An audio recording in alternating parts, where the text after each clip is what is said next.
여러분, 만약 지금 이 순간 우리가 숨을 거둔다면 무슨 일이 일어날까요? 단순히 끝인 걸까요? 아니면 새로운 시작일까요?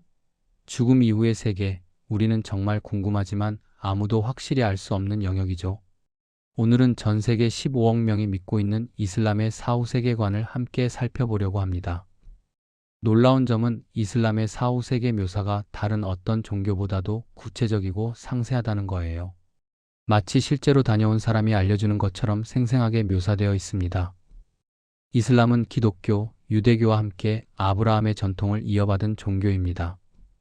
하지만 사후 세계에 대한 이해는 꾸란과 하디스를 통해 독자적으로 발전했어요. 유일신 알라에 대한 믿음, 부활, 심판, 낙원과 지옥의 개념이 매우 분명하게 자리 잡고 있죠. 그렇다면 지금부터 이슬람이 말하는 죽음 이후의 여정, 그 놀라운 이야기 속으로 함께 들어가 보시겠어요? 이슬람에서는 죽음이 끝이 아니라 영원한 삶의 시작이라고 믿습니다. 인간은 한 번 태어나 살고 죽는데 이 죽음은 현세와 내세 사이의 문을 여는 열쇠와 같은 거예요. 우리가 마지막 숨을 내쉬는 그 순간 죽음의 천사 아즈라엘이 나타난다고 해요. 이 천사의 이름은 히브리어로 신이 돕는 자라는 뜻입니다. 꾸란에서는 직접 아즈라엘이라는 이름이 등장하지 않지만 말락 알 마우트, 즉 죽음의 천사로 불리죠. 이 천사는 혼자 오지 않습니다. 자비의 천사들과 고통의 천사들, 두 종류의 보좌 천사들을 데리고 오는데요. 생각해 보세요. 우리 인생 마지막 순간에 어떤 천사가 우리를 맞이할까요? 여기서 중요한 순간이 찾아옵니다. 만약 여러분이 살아생전 신실한 믿음과 선행의 삶을 살았다면 영혼이 자비의 천사에게 부드럽게 인도됩니다. 마치 부모님이 잠든 아이를 조심스럽게 안아 올리듯이요. 하지만 반대의 경우라면 영혼이 난폭하게 고통의 천사들에게 전달된다고 합니다. 상상만 해도 두렵지 않나요? 더 놀라운 건 이거예요. 영혼이 육체를 떠난 뒤에도 우리는 모든 것을 지켜본다고 해요. 가족들이 슬퍼하며 울고 시신을 씻기고 수의를 입히고 장례식을 치르는 모습을 전부 보게 된다는 거죠.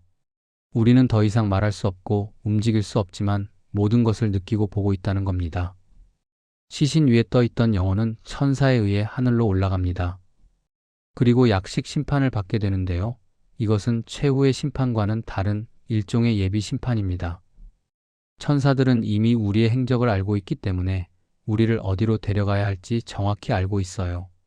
자, 이제 정말 흥미로운 부분이 시작됩니다. 이슬람에는 바르자흐라는 아주 독특한 개념이 있어요. 이 단어는 막다, 경계라는 뜻인데요. 죽음과 최후의 심판 사이에 있는 중간 상태를 말합니다.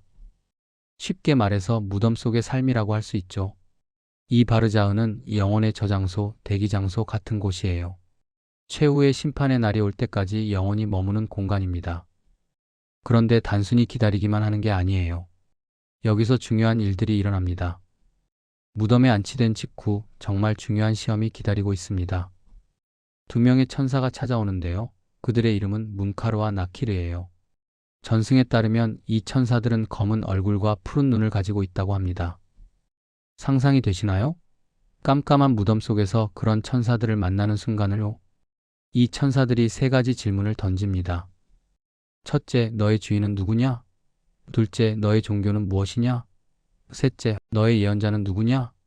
신앙이 확고한 사람은 주저없이 대답할 수 있겠죠.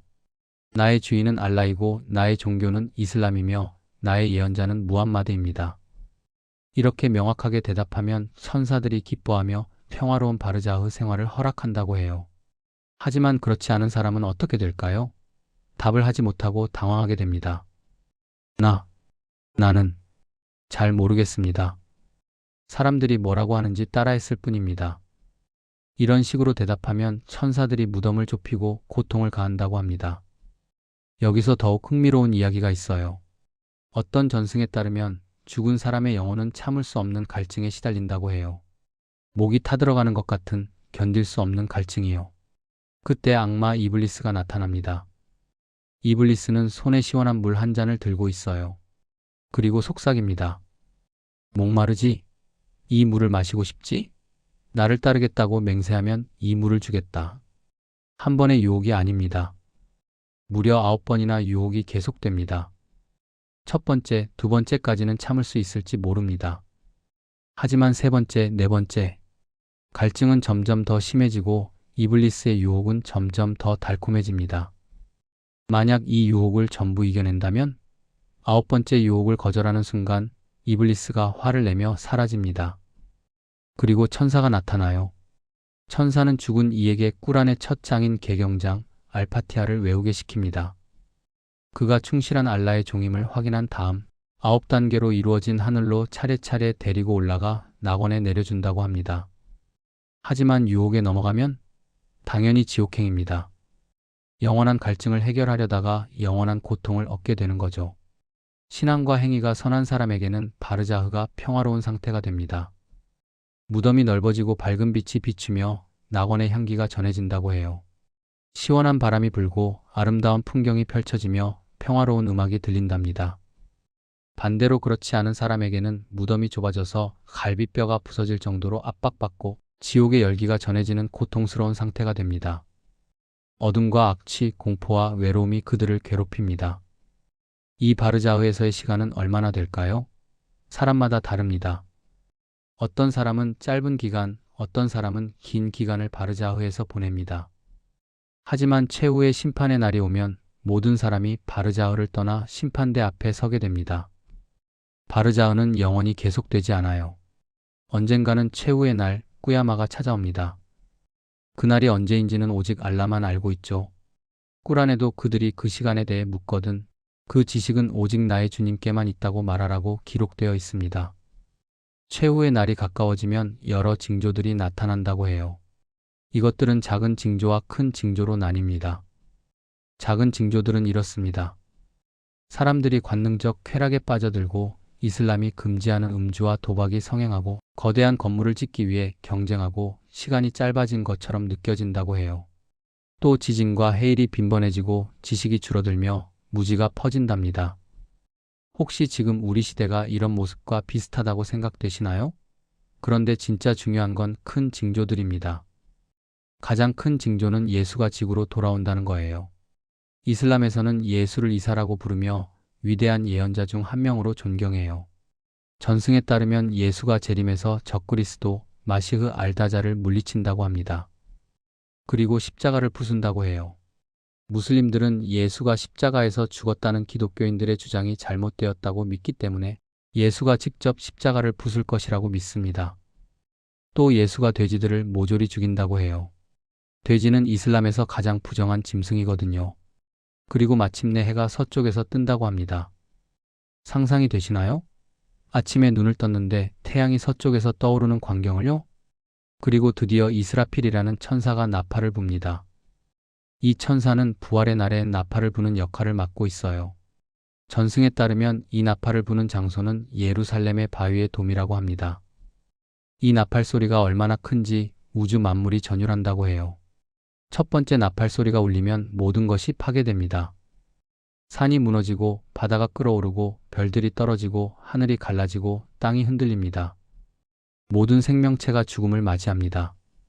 그런데 여기서 끝이 아닙니다. 두 번째 나팔 소리가 울립니다. 그리고 놀라운 일이 일어나요.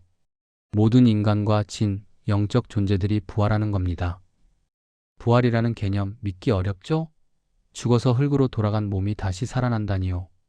하지만 이슬람은 이것을 아주 확실하게 믿어요. 최후의 날에는 모든 인간이 육체와 영혼이 함께 다시 일어납니다. 꿀안에는 이렇게 기록되어 있어요. 인간은 우리가 그의 뼈를 모을 수 없다고 생각하는가?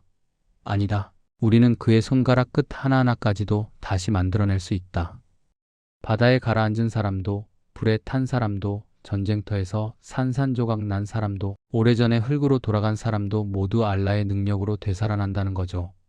믿기 어렵지만 전지전능한 알라에게는 불가능한 일이 없다는 게 이슬람의 믿음입니다.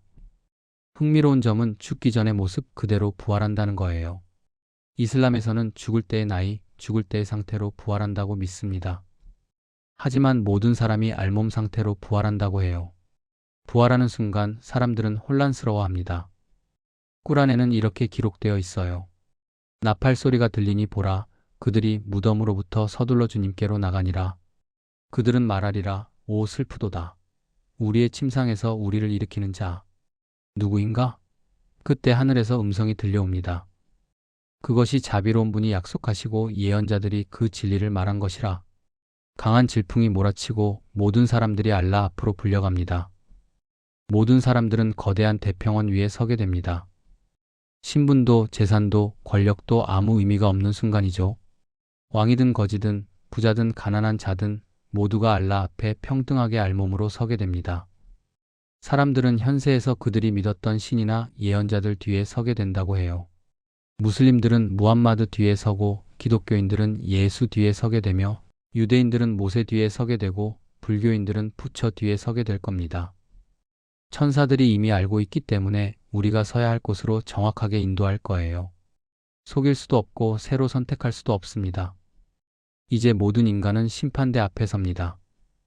알라가 거대한 장막 뒤에서 자신의 모습을 드러내지 않고 심판을 주관하십니다. 알라는 너무나 위대하고 높은 존재이기 때문에 미천한 인간이 직접 볼 수 없다고 믿어요.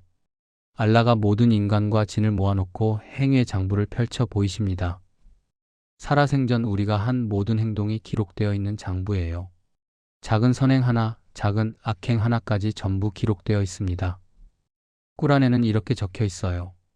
그날 사람들은 무리를 지어 나오고 그들의 행위가 그들에게 보여지리라. 티끌만큼의 선을 행한 자는 그것을 볼 것이며 티끌만큼의 악을 행한 자도 그것을 볼 것이다. 여기서 미지안이라는 저울이 등장합니다. 선과 악의 행위가 저울에 달려 평가되는 거죠. 이 저울은 절대적으로 공정합니다. 조금도 틀리지 않아요. 선행이 더 무거우면 낙원으로, 악행이 더 무거우면 지옥으로 가게 됩니다. 하지만 여기서 알라의 자비가 개입할 수 있어요.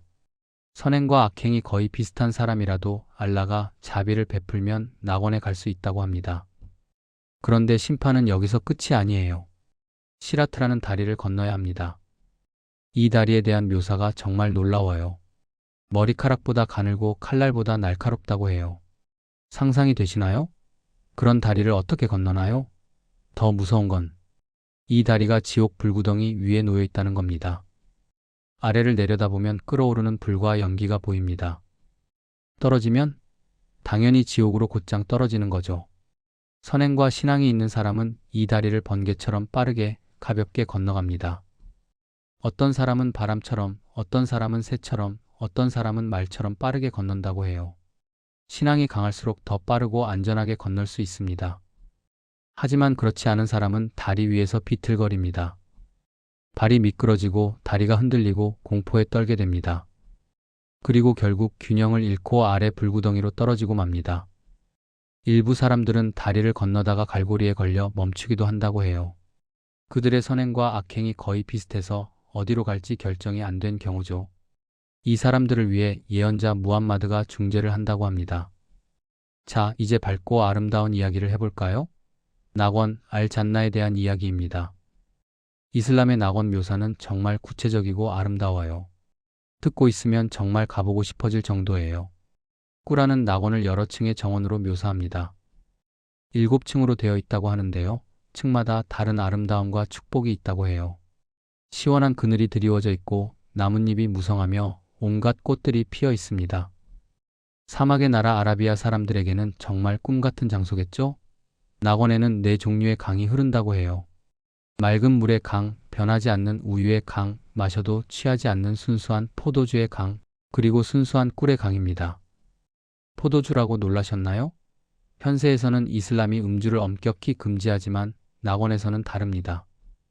이 포도주는 마셔도 취하지 않고 두통도 없고 해롭지도 않은 완벽한 음료예요. 순수한 즐거움만 주는 거죠. 낙원의 과일은 정말 놀라워요. 언제든지 원하면 손 닿는 곳에 있습니다. 꾸란에는 그들이 원하는 과일과 고기가 있을 것이라고 적혀 있어요. 상상해 보세요. 망고가 먹고 싶다고 생각하는 순간 손을 뻗으면 바로 거기에 완벽하게 익은 망고가 있는 거예요. 그리고 절대 지루함을 느끼지 않는다고 해요. 꾸란 18장 108절에는 그곳에서 영생하니 그들은 어떠한 변화도 바라지 않노라라고 적혀 있습니다. 완벽한 행복 상태라는 거죠. 따분함도 지루함도 새로운 곳으로 가고 싶다는 느낌도 받지 않습니다. 여기서 정말 흥미로운 점이 하나 있어요. 낙원에 들어간 모든 사람의 나이가 33세로 통일된다고 합니다. 무함마드 예언자의 말씀에 따르면 누군가 낙원의 거주자로 죽는다면 그의 나이에 상관없이 33세의 나이로 낙원에 들어갈 것이며 그의 나이는 영원히 변하지 않을 것이니라. 왜 하필 33세일까요? 인간에게 33세가 가장 아름답고 원숙한 시기이기 때문이래요. 젊음의 활력과 중년의 지혜가 완벽하게 조화를 이루는 나이죠. 어린아이로 죽었든 청년으로 죽었든 노인으로 죽었든 모두 33세의 완벽한 모습으로 낙원에 들어갑니다. 신기하지 않나요? 또한 나이가 다르면 사람들 사이에 불화가 발생할 수 있으므로 모두 같은 나이로 보정해 준다고 믿습니다. 낙원은 완벽한 평화와 조화의 장소니까요. 낙원에서는 가족과 의인들을 만나 함께 즐거움을 누립니다. 현세에서 헤어진 가족들과 다시 만나는 거예요. 얼마나 감동적인 순간이겠어요? 오랫동안 그리워했던 부모님, 배우자, 자녀들과 재회하는 순간 말이에요. 만약 현세에서 결혼하지 못했거나 배우자가 지옥으로 갔다면 낙원에서 새로운 짝을 얻게 된다고 합니다. 결혼 생활을 하는 등 육체적인 만족도 있어요. 하지만 낙원에는 임신이나 출산이 없다고 합니다. 출산의 고통 없이 즐거움만 있는 거죠. 전승에 따르면 낙원에는 자신의 시중을 들어줄 하인들이 있다고 해요. 음식을 가져다 주고 필요한 것을 제공하는 하인들이죠. 그리고 순교자들에게는 특별한 보상이 있답니다. 평생 마르지 않는 오아시스에서 살 수 있다고 합니다. 하지만 무엇보다 가장 큰 축복은 알라의 현현을 보는 것이라고 해요. 알라를 직접 볼 수 있다니 무슬림들에게는 상상할 수 없는 영광이죠. 알라와의 가까움, 알라의 사랑을 직접 느끼는 것이 가장 큰 상급인 거예요. 낙원에도 여러 단계가 있습니다. 믿음과 행위에 따라 위치가 달라진다고 해요. 더 많은 선행을 한 사람은 더 높은 단계의 낙원에 가게 됩니다. 하지만 알라가 거주하는 가장 높은 천국에는 인간이 갈 수 없어요. 알라는 너무나 위대하고 높은 존재이기 때문이죠. 이제 무거운 이야기를 해야 할 시간입니다. 지옥, 자한남에 대한 이야기예요. 낙원의 이야기가 아름답고 희망적이었다면 지옥의 이야기는 두렵고 경고적입니다.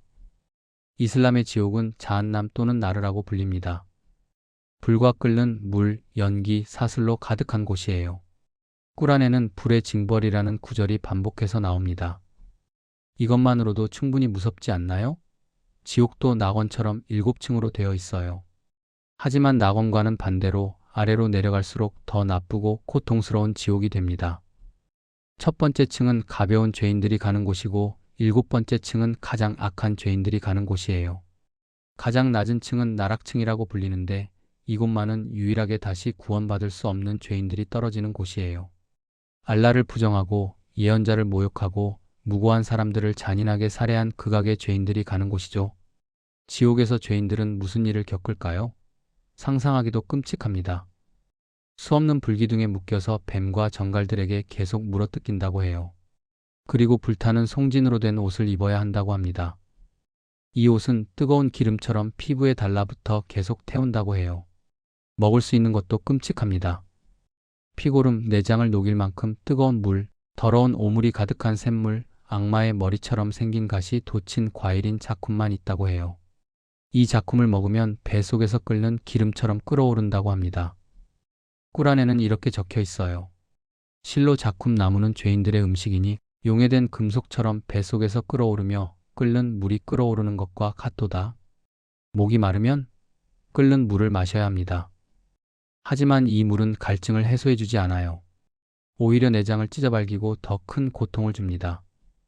꾸란에는 목마른 낙타가 물을 마시듯 그들이 마시리라라고 적혀 있어요.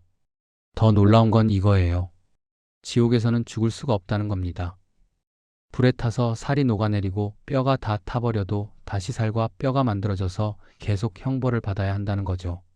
꾸란에는 이렇게 기록되어 있습니다. 그들의 피부가 익으면 우리는 그들에게 다른 피부를 주어 그들이 징벌을 맛보도록 하리라. 영원한 고통이라는 말의 진짜 의미 이제 아시겠죠? 지옥에서는 물리적인 죽음이 불가능합니다. 죽고 싶어도 죽을 수 없어요. 고통에서 벗어나고 싶어도 벗어날 수 없습니다. 이것이 가장 큰 고통이 아닐까요? 그렇다면 이슬람에서는 어떤 행위를 지옥에 떨어지는 죄로 규정하고 있을까요?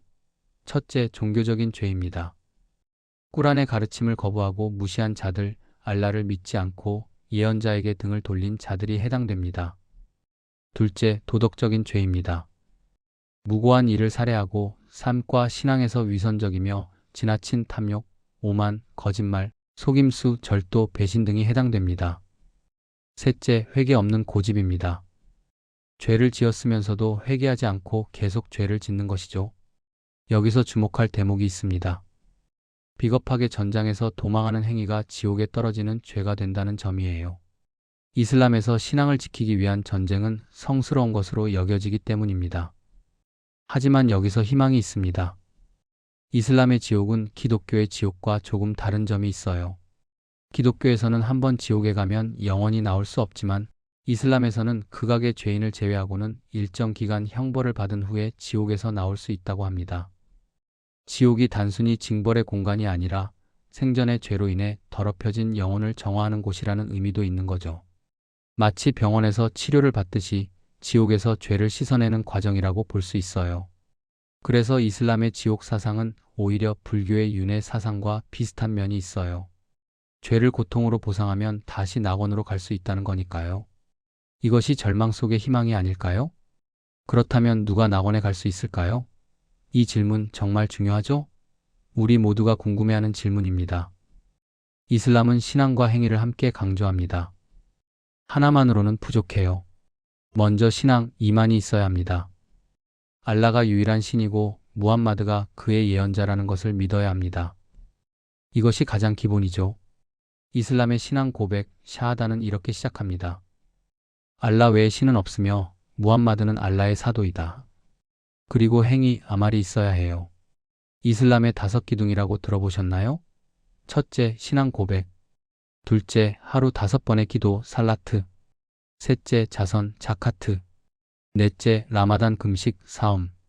다섯째, 메카순례, 하지입니다. 이것들을 성실히 실천하고 선행을 베풀고 자비를 보이고 용서를 하는 것이 내세의 상급과 직결됩니다. 이슬람은 실천하는 종교예요. 믿기만 하는 게 아니라 행동으로 보여야 하는 거죠. 그런데 재미있는 점이 있어요. 기본적으로 모든 무슬림은 결국 낙원에 간다고 해요. 이게 무슨 말이냐고요? 심지어 살인과 같은 중죄를 저질러도 무슬림은 결과적으로 낙원에 갈 수 있다고 합니다. 뭐라고요? 살인자도 낙원에 가요? 놀라셨죠? 하지만 조건이 있어요. 바로 낙원에 가는 게 아니라 지옥에서 응당의 벌을 받고 속죄를 한 후에 낙원에 간다는 거죠. 마치 감옥에서 형기를 마치고 나오는 것처럼요. 가벼운 죄는 어떻게 될까요? 예배를 잠깐 빼먹었다거나 실수로 돼지고기를 먹었다거나 음주를 했다거나 하는 가벼운 죄는 현세에서 선행과 단식을 통해 그 죄값을 메꿀 수 있다고 해요. 그러면 죄가 사라지고 알라의 용서를 받아 바로 낙원에 갈 수 있습니다. 여기서 중요한 개념이 하나 더 있어요. 샤파, 즉 중재입니다. 예언자 무함마드와 의로운 자들이 알라의 허락을 받아 일부 신자들을 위해 중재할 수 있다는 교리예요. 마치 법정에서 변호사가 변론하듯이요. 특히 무함마드 예언자는 최후의 날에 신자들을 위해 중재할 것이라고 합니다. 선행과 악행이 거의 비슷해서 어디로 갈지 애매한 사람들을 위해서요. 오 알라, 이 사람은 제 백성입니다. 그는 실수를 했지만 당신을 믿었습니다. 자비를 베풀어 주십시오. 이런 식으로 말이죠. 그렇다면 무슬림이 아닌 사람들은 어떻게 될까요?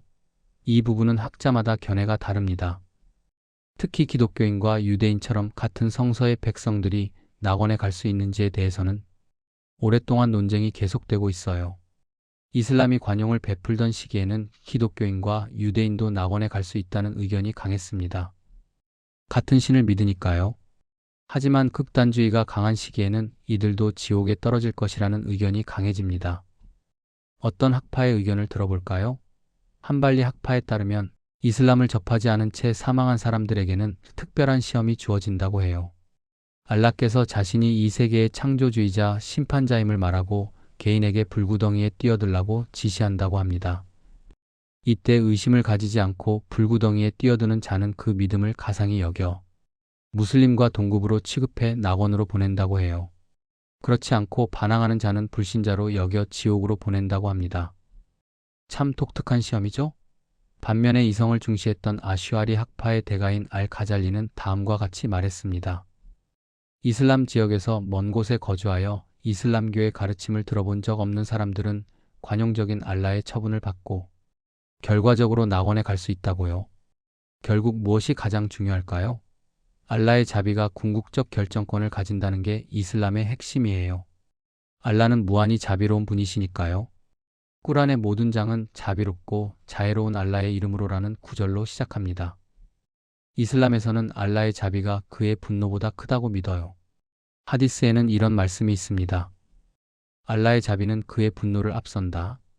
아무리 죄가 많아도 진심으로 회개하고 알라의 자비를 구하면 용서받을 수 있다는 희망이 있는 거죠. 여러분, 지금까지 이슬람의 사후 세계관을 살펴보면서 어떤 느낌이 드셨나요? 놀라웠나요? 두려웠나요? 아니면 희망적이었나요? 이슬람의 사후 세계관은 죽음이 끝이 아니라고 명확히 말합니다. 오히려 영원한 삶의 시작이라고 하죠. 그리고 현세에서의 우리 행동 하나하나가 내세에 직접적인 영향을 미친다고 강조해요. 바르자흐라는 중간 세계, 부활, 최후의 심판, 저울질, 시라트 다리, 낙원과 지옥. 이 모든 개념들이 결국 우리에게 하나의 중요한 메시지를 전하고 있습니다. 바로 지금 이 순간 어떻게 사느냐가 가장 중요하다는 거예요. 이슬람 신자들은 이러한 믿음 때문에 하루에 5번씩 기도합니다. 새벽, 정오, 오후, 저녁, 밤에 메카를 향해 무릎을 꿇고 알라께 기도하죠. 라마단 기간에는 한 달 동안 해가 뜬 시간에 금식합니다. 가난한 이웃을 위해 자선을 베풀고 일생에 한 번은 메카로 순례를 떠납니다. 왜 이렇게 열심히 실천할까요? 최후의 심판을 생각하며 선한 행위를 쌓고 악한 행위를 멀리하려고 노력하는 거죠. 저울에 달릴 그날을 생각하면서요. 시라트 다리를 건너야 한다는 것을 기억하면서요. 흥미로운 점은 이슬람의 사후 세계관이 다른 종교들과 비슷한 면도 있지만 독특한 면도 많다는 거예요.